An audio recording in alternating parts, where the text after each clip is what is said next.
लोग कहते हैं सिंप्लिसिटी छोड़ दो, लोगों पर विश्वास करना छोड़ दो, लेकिन नेचर का हिसाब भी तो सिंपल ही है ना।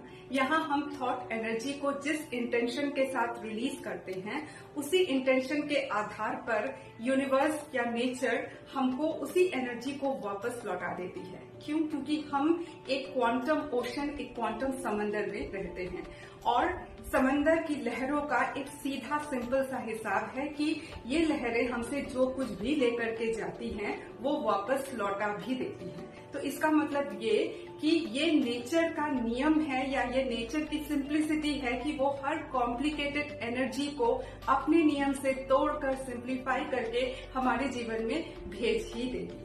हमें अगर इससे अच्छे रिजल्ट्स चाहिए तो हमारा इंटेंशन प्योर होना चाहिए, पहली बात, और दूसरा हमारी इनर एनर्जी को बहुत पावरफुल बनाना होगा।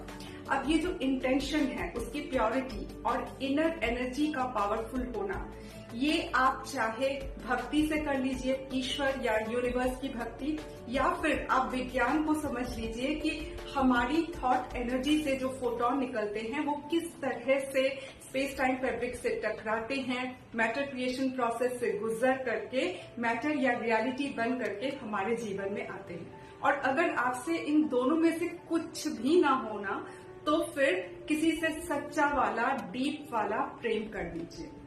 ये जो इश्क है ना, सच्चा वाला, डीप वाला, ये इतनी आसानी से समझ में नहीं आता, जिसकी वजह से ना भीतर एक दर्द बना रहता है और यही दर्द आपको आत्म मंथन के रास्ते से ले जा करके आपके भीतर के सभी नेगेटिविटी को तोड़ देगा और आपको भीतर से सिंप्लीफाई कर देगा।